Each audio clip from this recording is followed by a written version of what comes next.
For 6 years, I lived thousands of miles from home, working double shifts and sleeping in tiny rented rooms because I had made one promise to myself. My mother would never struggle again. Every dollar I saved went into buying her a $600,000 dream house. I never imagined the biggest shock would come after I finally returned. I rang the doorbell, expecting my mom's smile.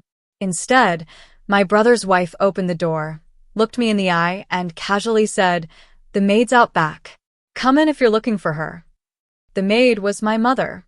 She had no idea I still own the house. For 6 years, I measured my life in overtime shifts, airport terminals, and video calls that always ended too soon. While my friends bought new cars and took vacations, I rented the smallest room I could find, worked every extra hour my company offered, and saved almost everything I earned. People thought I was obsessed with money. I wasn't. I was obsessed with a promise. When my father died, I was 17. My mother worked 2 jobs just to keep food on the table. She skipped meals so my brother and I could eat. She wore the same winter coat for nearly 10 years because replacing ours came first. I never forgot those sacrifices.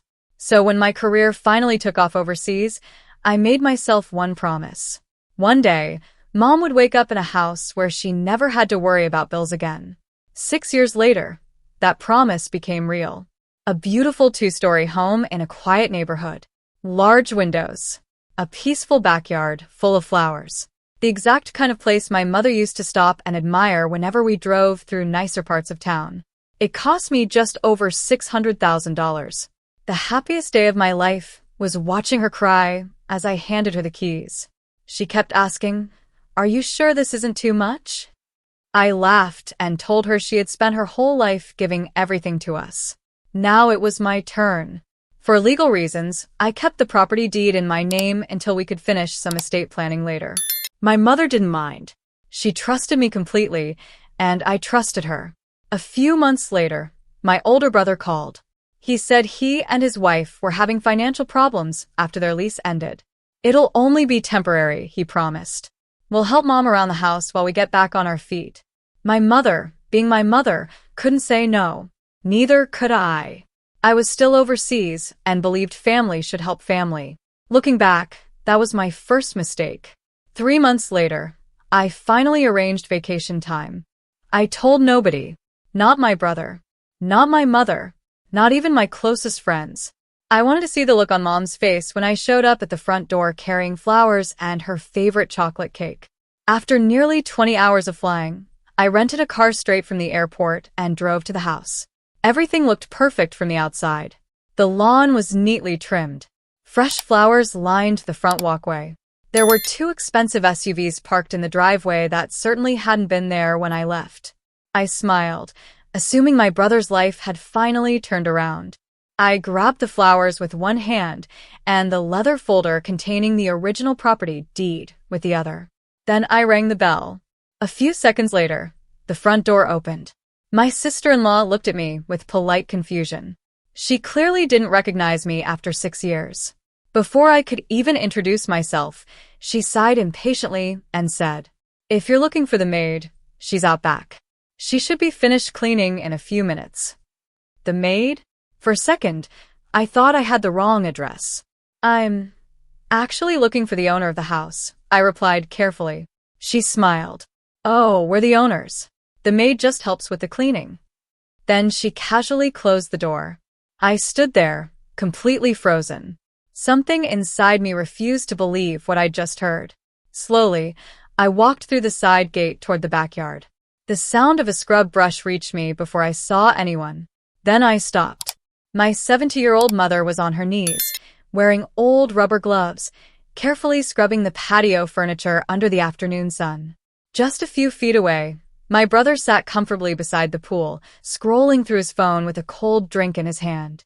When my mother looked up and saw me, her face lit up with the biggest smile I'd seen in years.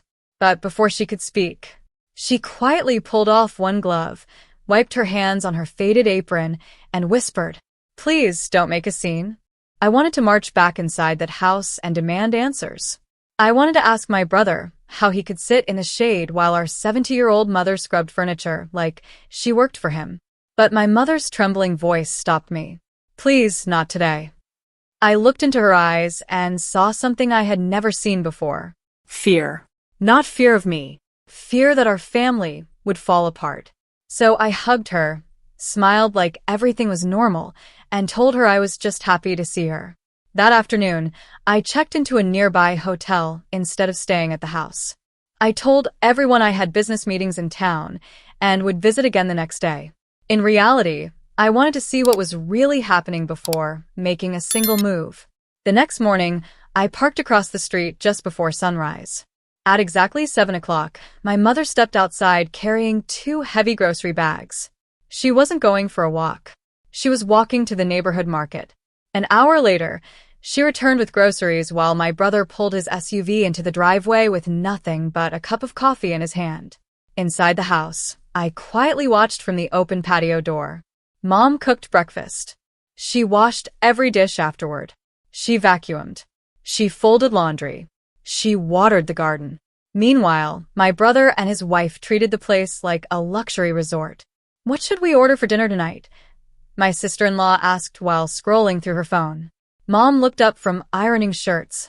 I already planned to cook. Oh, she replied without looking away from the screen. That's even better. Not a thank you, not even a smile, just expectation. As the hours passed, I noticed something even worse. Neither of them asked my mother to sit and rest. Every little request was directed at her. Can you grab me another towel? Can you make some coffee? Can you iron this before tomorrow? Each sentence sounded less like a request and more like an order.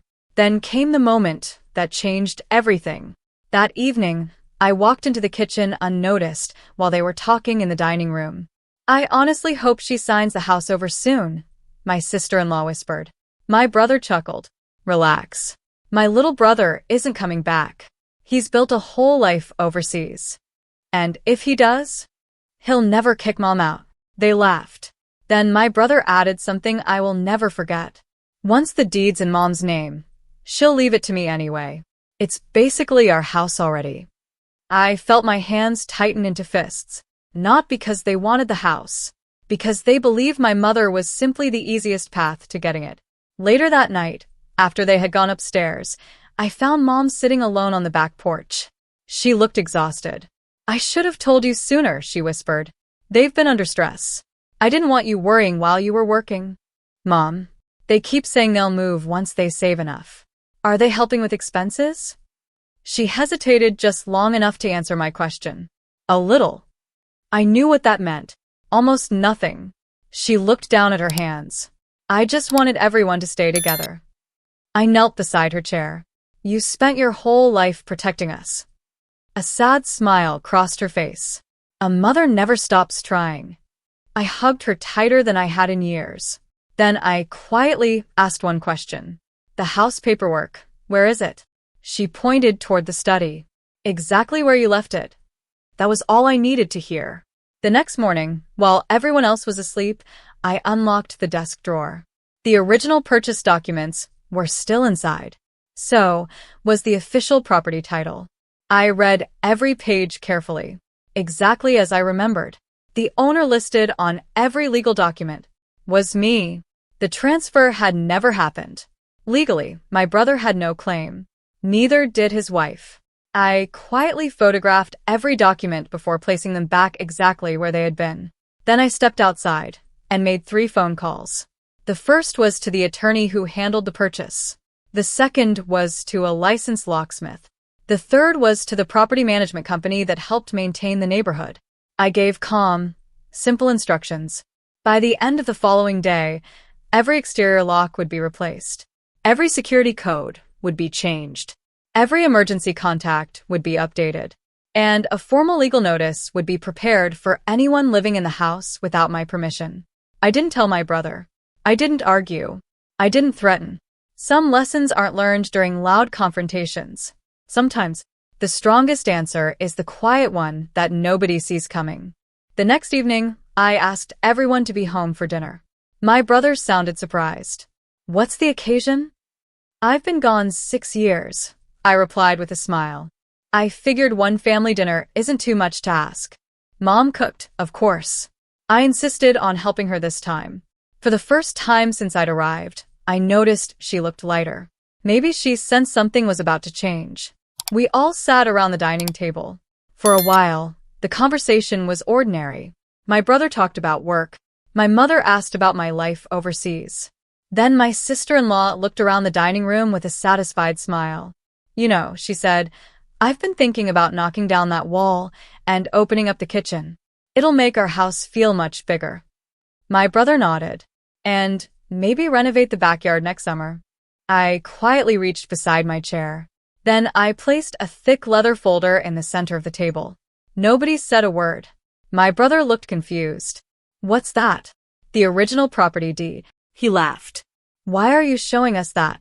Because I think everyone should know exactly who owns this house. I slowly opened the folder and turned it toward them. My name appeared clearly on every page. The smile disappeared from my sister-in-law's face. She leaned forward. Wait, I thought your mother owned it. No. I bought it for her. I never transferred the title. Silence filled the room. I continued calmly. When I came home, I expected to surprise Mom. Instead, I heard someone call her the maid in the house I spent 6 years paying for. Neither of them looked at me. I watched her cook. I watched her clean. I watched her serve 2 perfectly healthy adults who somehow forgot the woman standing in front of them was the reason either of us had a childhood. My brother finally spoke. We didn't mean it like.